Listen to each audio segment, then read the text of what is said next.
अस्सलाम नाज़रीन, मैं हूं बैरिस्टर शहजाद अकबर और आप देख रहे हैं मेरा यूट्यूब चैनल। आज का वीलॉग थोड़ा लेट अपलोड होगा। उसकी सबसे बड़ी वजह तो जलसा था। जलसे का वो एक माहौल था जिसकी वजह से मैंने सोचा कि पहले जलसा हो जाने दें, फिर आज का वीलॉग तज्जिया और कुछ बाकी खबरें भी थी जो आपकी पेशे खिदमत करेंगे। कुछ और भी खबरें हैं जो कल के वीलॉग में होंगी, लेकिन आज बात करते हैं सबसे पहले आज के लाहौर के, बल्कि लाहौर भी नहीं कहना चाहिए, ये कान्हे का जलसा था। कान्हा किसी सूरत भी लाहौर का हिस्सा नहीं है। लेकिन इस जलसे के बारे में बात करते हुए सबसे पहले जो बात करना ज़रूरी है वो ये है कि हमारी जो हुकूमतें हैं, वो अपोजिशन में जो भी जमातें होती हैं, वो जब भी जलसे करें, अगर वो 10-15 लोग भी इकट्ठे कर लें तो हुकूमत जो है वो खामखा एक एक्स्ट्रा ऑर्डिनरीली सेंसिटिव हो जाती है और स्पेशली उसकी कोशिश होती है कि मीडिया के ऊपर उनका नैरेटिव चले। लेकिन अगर अपोजिशन में जमात पाकिस्तान तहरीक-ए-इंसाफ जैसी हो, उसका लीडर, उसका कायद इमरान खान जैसा हो और जिसकी मकबूलियत इस वक्त पाकिस्तान की तारीख में, जब से पाकिस्तान तहरीक-ए-इंसाफ मार्ज़ वजूद में आई, जब से इमरान खान साहब हैं, चाहे वो पहले क्रिकेटर थे, फिलॉन्थ्रोपिस्ट थे, बाद में सियासतदान बने, सेलिब्रिटी, आइडल, आइकॉन, जो आप क्या लें, लेकिन आज की तारीख में इमरान खान की जो पॉपुलैरिटी है वो सबसे ज़्यादा है। ये भी एक मेरा ख्याल है जो लोग सोशियोलॉजी को पढ़ते हैं या सियासत को देखते हैं, पॉलिटिक्स वगैरह को, उनको भी पढ़ना चाहिए कि आखिर क्या फिनोमेना है। वैसे इस फिनोमेने की तरफ एक कुछ रोशनी जो है मौलाना फजल रहमान साहब ने भी दिलवाई है मुल्तान में सहाफ़ियों से बात करते हुए कि एक ज़माना था, उन्होंने अपनी ज़िंदगी में एक ज़माना देखा कि पाकिस्तान में फ़ौज के ख़िलाफ़ कोई शख्स जो था वो बात नहीं करता था, ना कर सकता था, ना आवाम करने देती थी।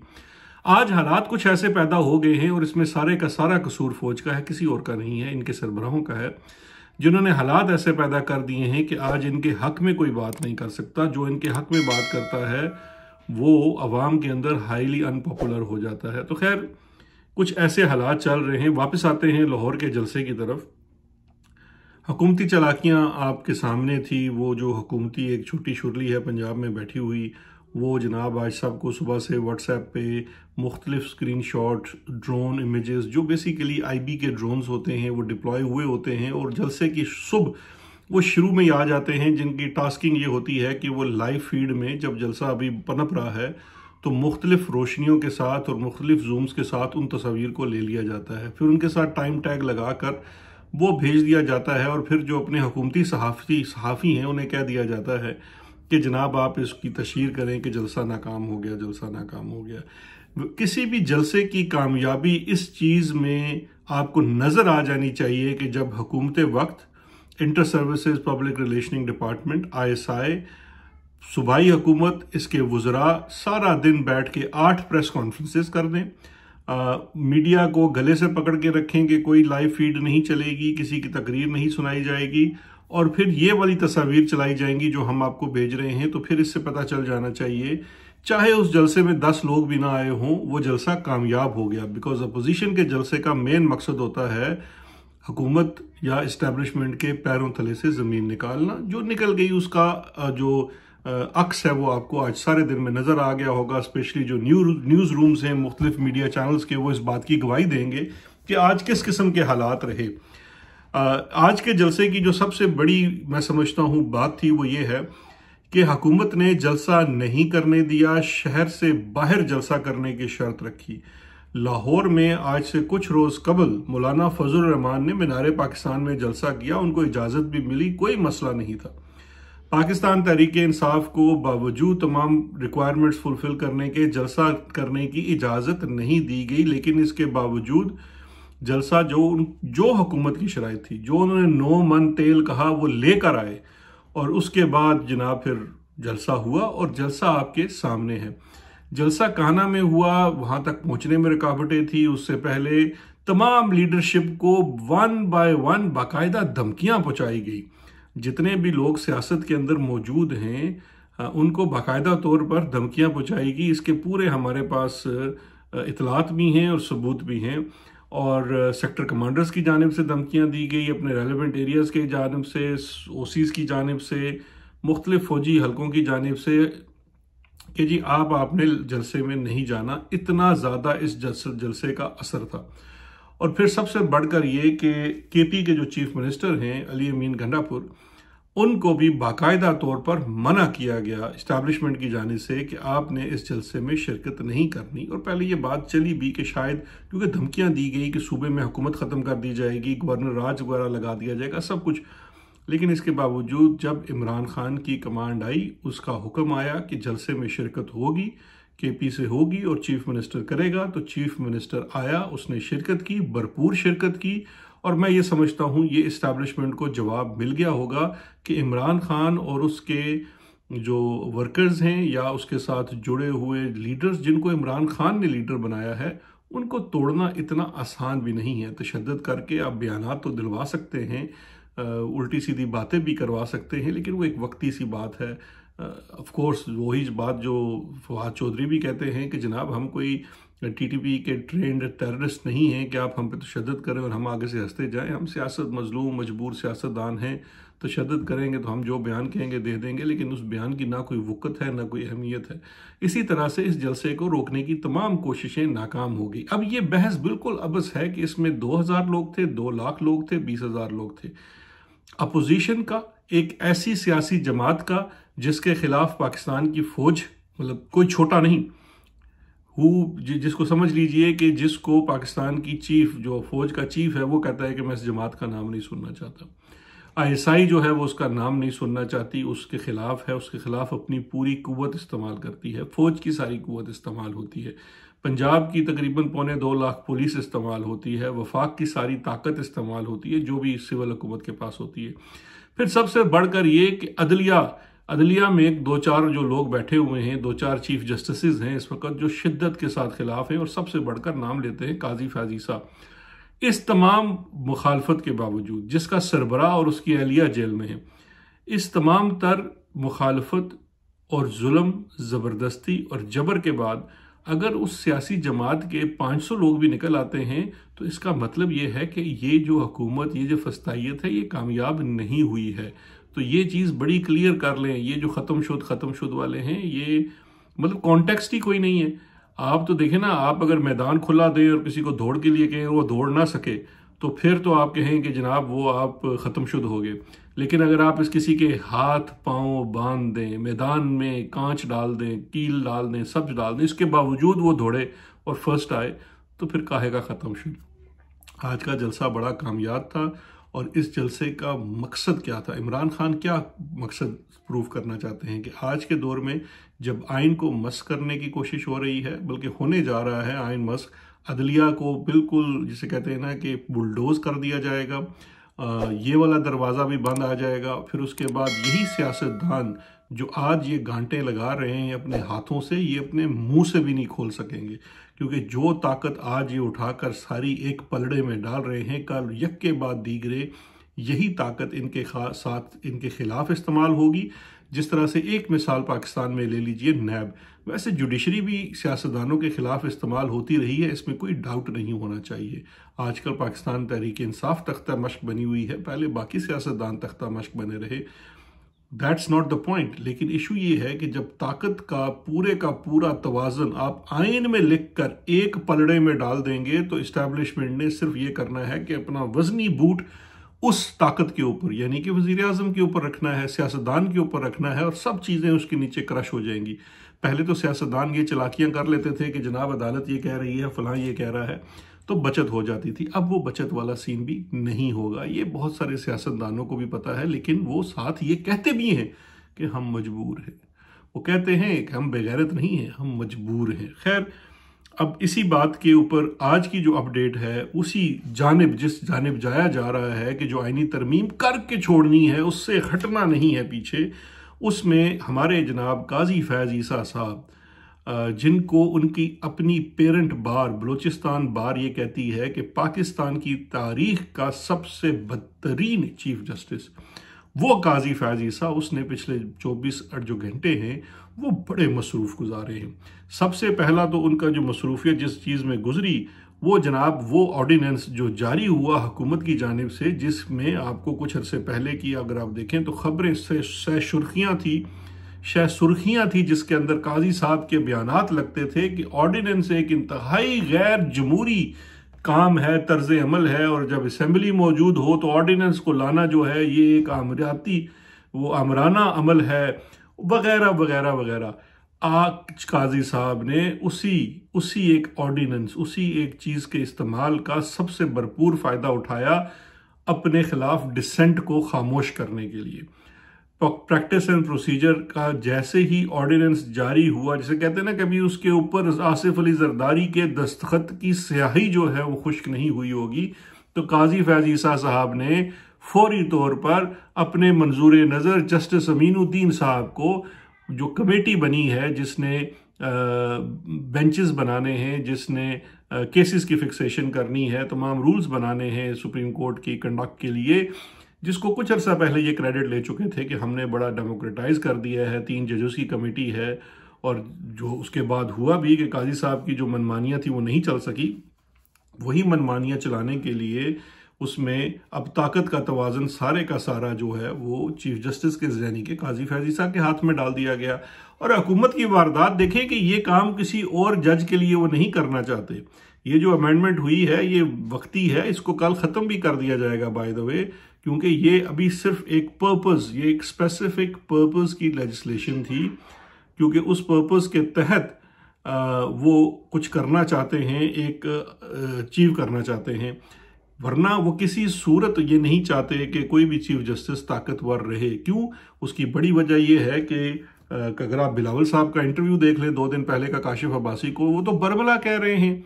देखिए, काजी जो भी जजेस हैं, जो चीफ जस्टिस हैं, उनके जो भी सू मोटो के इख्तियारात थे, या जो भी उनको कहा भी जा सकता है कि वो जुडिशल ओवर रीच है किसी हद तक, लेकिन उसके निशाने पे कौन रहा? पीपल्स पार्टी रही। इफ्तिखार चौधरी के हाथों वो धुले गए, और फिर उसके बाद नवाज शरीफ साहब खोसा साहब के सामने आए।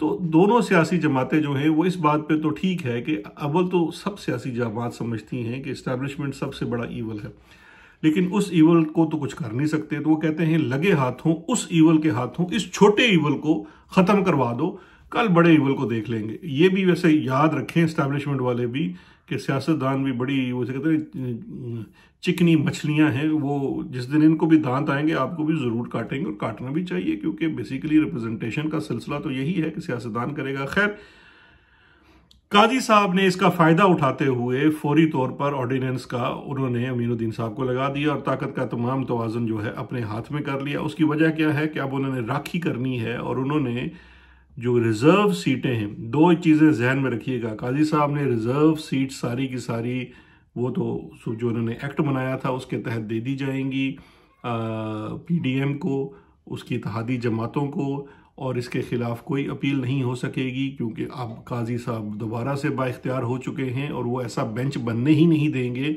जो इस चीज़ को चैलेंज कर सके। तो ये एक वाला मरला तो इन्होंने सो कॉल्ड तय कर लिया, और इसके साथ साथ काजी साहब ने अपना थूका चाट भी लिया।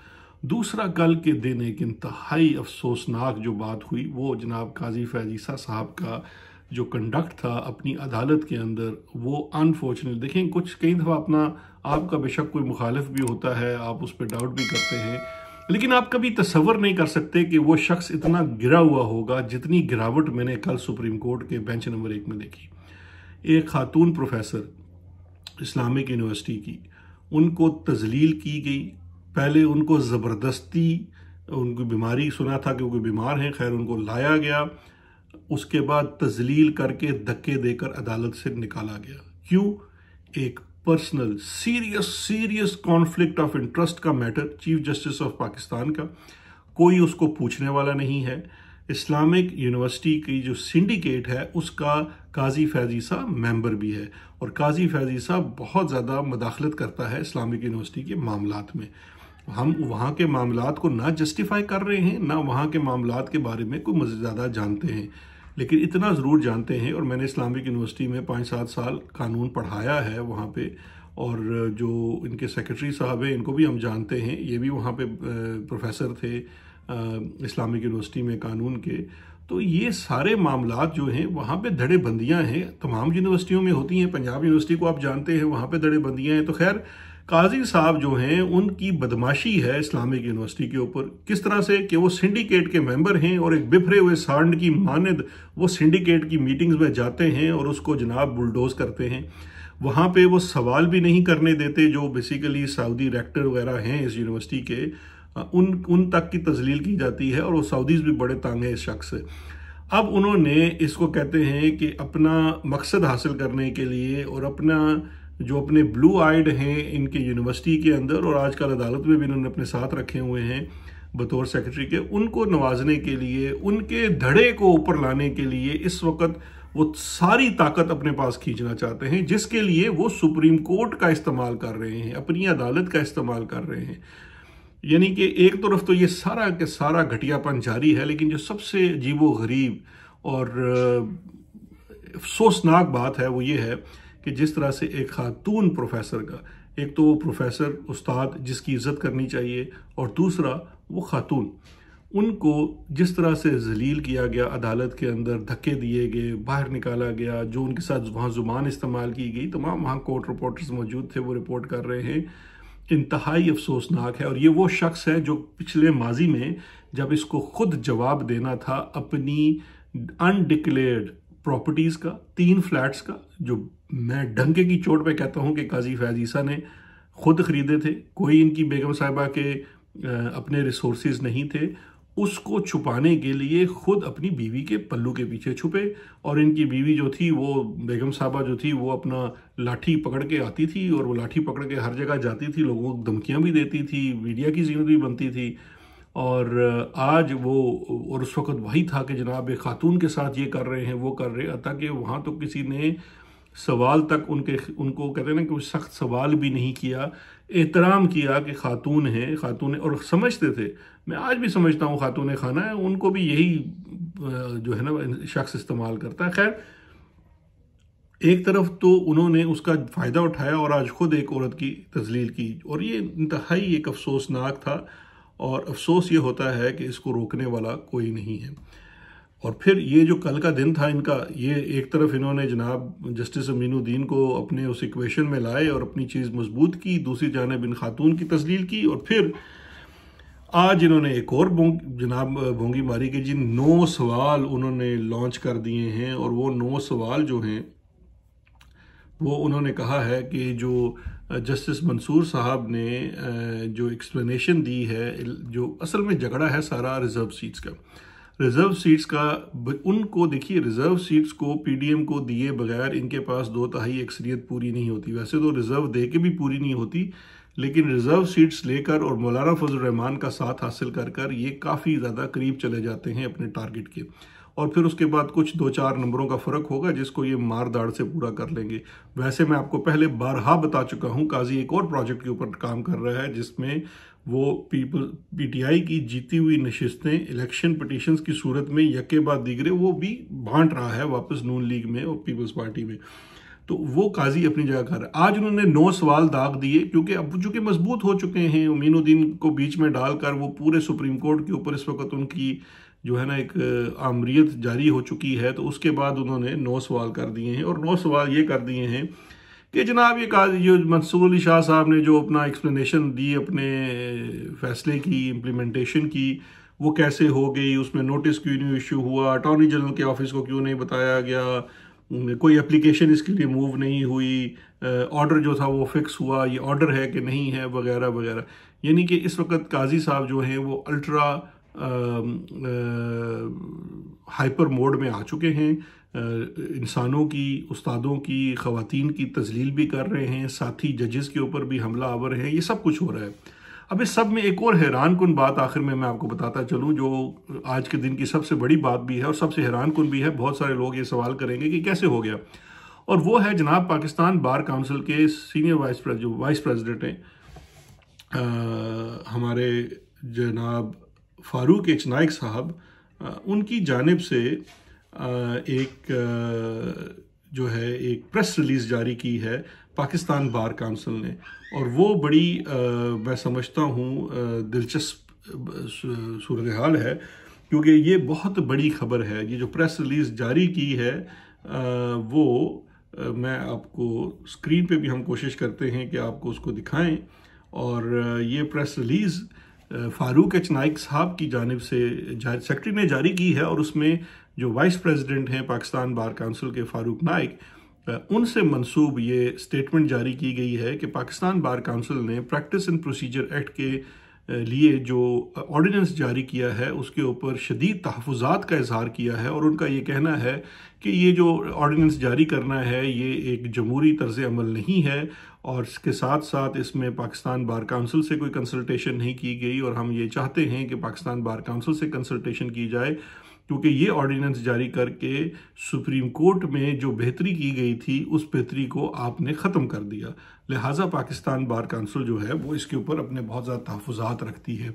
अच्छा, ये जो एक बड़ा इंटरेस्टिंग ट्विस्ट है, अभी मैं आपको ये भी अर्ज़ कर दूं कि कुछ दिन कबल हमने खबर दी थी कि ये जो कोर्ट है, कॉन्स्टिट्यूशनल कोर्ट है, ये दरअसल फारूक नाइक साहब का ब्रेन चाइल्ड है। बड़े अरसे से वो इस बात को कर रहे हैं कि जी कॉन्स्टिट्यूशनल कोर्ट होनी चाहिए। असूली तौर पे कॉन्स्टिट्यूशनल कोर्ट होनी चाहिए या नहीं होनी चाहिए, इसके ऊपर मैं कोई एक तरफ की राय नहीं रखता हूँ। दोनों के हक में इसमें दलाइल हैं। इंडिपेंडेंट कॉन्स्टिट्यूशन कोर्ट बन जाए तो एक अच्छी उसमें बात यह है कि जो प्रोसीजरल आपके मैटर्स हैं सुप्रीम कोर्ट की हद तक, जो नॉर्मल क्रिमिनल और सिविल की पेंडेंसी है वो बिल्कुल ख़त्म हो सकती है। उस सिलसिले में ये एक बहुत अच्छा कह लीजिए आइडिया है, इसमें कोई वो दूसरी राय नहीं होनी चाहिए। लेकिन अगर आप कॉन्स्टिट्यूशनल कोर्ट सिर्फ इसलिए बनाएं कि काजी फैज़ ईसा को एक आमराना किस्म का चीफ जस्टिस बनाकर बैठा दें, इंसानी बुनियादी हकूक़ को आप मुअत्तल कर दें, सियासी जमातों के ऊपर पाबंदी लगाएं और पाकिस्तान के सिविलियन शहरियों का मिलिट्री ट्रायल करें, तो फिर ये कॉन्स्टिट्यूशनल कोर्ट का एक अच्छा आइडिया भी एक इंतहाई जिसे कहते हैं ना भोंडा मजाक बनकर रह जाएगा। लेकिन खैर, उस चीज़ के ऊपर जब मैंने कहा कि ये जो तहरीर से मुझे लगता है कि फारूक एच नाइक साहब की, मैंने ये नहीं कहा कि उन्होंने लिखी, लेकिन तहरीर से लगता है, तो उसके ऊपर मुझे उनकी फौरी तौर पे वजाहत भी आई कि ये मेरी तहरीर नहीं है, मैं ये ड्राफ्ट जो है ये मेरा नहीं है। वैसे 2-3 नाम और भी इसमें चल रहे थे, तो हमने वो जो उनकी क्लैरिफिकेशन थी वो नशर भी कर दी, मैंने ट्वीट भी कर दी कि जी नाइक साहब का ये कहना है, लिहाजा मैं आप तक ये बात पहुँचा रहा हूँ कि उन्होंने वाज़ेह तौर पर इनकार कर दिया है कि ये जो कॉन्स्टिट्यूशनल अमेंडमेंट का ड्राफ्ट है ये फारूक नाइक साहब ने नहीं बनाया है। अच्छा, उसके बाद ये वाली जो डेवलपमेंट है ये भी बड़ी इंटरेस्टिंग है, बिकॉज ना सिर्फ वो ये कहते हैं कि वो ड्राफ्ट उन्होंने नहीं बनाया, और दूसरी जानिब अब वो as vice president of Pakistan bar council chief justice की जो एक्सटेंशन के लिए वारदात डाली जा रही है, और हुकूमत ने जो प्रैक्टिस एंड प्रोसीजर का ऑर्डिनेंस पास किया है उसके ऊपर भी उन्होंने शदीद तहफ़्फ़ुज़ात का इजहार कर दिया है। अब इंटरेस्टिंग चीज़ ये है कि ये उन्होंने बतौर vice president Pakistan bar council के किया है। इसमें किस हद तक उनकी अपनी ज़ाती जो कहना चाहिए भी मौजूद है कि नहीं, कि वो ज़ाती तौर पे इस चीज़ के ख़िलाफ़ हैं, या वो सिर्फ पाकिस्तान के वकला का जो फोरम है उसकी नुमाइंदगी कर रहे हैं, ये एक बड़ा सवाल होगा। और हम उम्मीद करते हैं कि नाइक साहब से अगर बात हो तो फिर वो हमें इस बात का भी जवाब दे दें, क्योंकि फिर इसके ऊपर पाकिस्तान पीपल्स पार्टी की क्या पोजीशन है वो बहुत इंटरेस्टिंग होगा। वैसे एक इसमें नुक्ता नज़र ये भी है, मैं कुछ दोस्तों से बात कर रहा था तो उन्होंने कहा कि ये चूँकि एक वक्ती काम किया गया है, एक वक्ती बेनिफिट के लिए, वगरना कोई भी सियासतदान या इस्टेब्लिशमेंट इस वक्त नहीं चाहेगा कि कोई भी चीफ जस्टिस फ्यूचर में भी जाकर इतना मजबूत हो जाए, तो लिहाजा इसको ऑर्डिनेंस की सूरत में किया गया है, और फिर ये वक्त गुजरने के बाद जब लैप्स कर जाएगा तो इसको एक्ट ऑफ पार्लियामेंट की शक्ल में नहीं लाया जाएगा, ताकि फिर वापस मामला जो है वो 3 जजेस की कमेटी के पास चला जाए।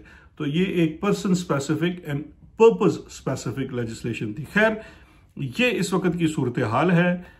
मैदान में इस वक्त काजी साहब भी जिसे कहते हैं ना जांगिया पहन के उतर चुके हैं, और उनके साथ पूरी इस्टेब्लिशमेंट इस वक्त मौजूद है। सियासतदानों में शहबाज शरीफ, बिलावल भुट्टो जरदारी और 2-3 थानेदार यानी कि मोहसिन नकवी वगैरह भी मैदान अमल में हैं। तमाम निगाहें जो हैं इस वक्त मौलाना फजल रहमान के ऊपर हैं, जो 10 दिनों के लिए मुल्तान और साउथ पंजाब के दौरे पर चले गए हैं। अब जब ये मखसूस नशिस्तें जिस किस्म की भी बदमाशी से मिल जाती हैं हुकूमती इत्तेहाद को, तो नंबर गेम में वो उस हद के करीब पहुंच जाएंगे। सवाल ये पैदा होगा कि मौलाना फजल रहमान इस वक्त जो पोस्टरिंग कर रहे हैं कि वो ये इस चीज़ के खिलाफ हैं, वो उसके बाद क्या पोजीशन लेते हैं। क्योंकि अगर वो पोजीशन ये लेते हैं कि वो जो भी कहते हैं जी कि हम इस ड्राफ्ट में से 4 चीज़ें निकलवा के आपके साथ हैं, तो फिर गेम पूरी हो गई है, फिर कॉन्स्टिट्यूशनल कोर्ट बनेगी और ये तरमीम होगी और फिर उसके बाद फ्यूचर जो भी होगा वो आपके सामने होगा। लेकिन अगर मौलाना अपनी जगह पे खड़े रहते हैं तो फिर हुकूमत के लिए वो जो डंडे मारी करके 2-4 MP MNA उठा के जो उन्होंने काम करना था उसका कोई फ़ायदा नहीं होना। लेकिन ये जो कुछ भी होना है इसके लिए 30 तारीख से लेकर 30 सितंबर से लेकर 15 अक्टूबर तक की डेडलाइन इस वक्त एस्टैब्लिशमेंट ने अपने जहन में रखी हुई है कि इन 15 दिनों के अंदर अंदर ये काम कर लिया जाए, वरना बाद में ये नहीं होगा। इसमें एक चीज आखिर में चलते चलते और बता दूं, एक सोच ये भी है और एक खबर ये भी है कि शायद ये काम 15 तक वही जो डांस डूंस करेंगे क्योंकि काजी को एक्सटेंशन नहीं देनी, और हो सकता है कि ये काम अभी से पेंड करके नवंबर के बाद किया जाए तो उसमें से एक्सटेंशन का सिलसिला निकल जाए। लेकिन देखते हैं अभी आने वाले दिनों में और कि ऊंट किस कर पर बैठता है। लेकिन ये आज की जो खबरें और तजिया था ये आप तक पहुंचाना ज़रूरी था। लेट करने के लिए माजरत। कल भी कुछ और खबरें हैं जो हम टाइमली अपडेट करेंगे, आपको अपलोड भी कर देंगे। अपना ख्याल रखिएगा। शुक्रिया। खुदा हाफिज़।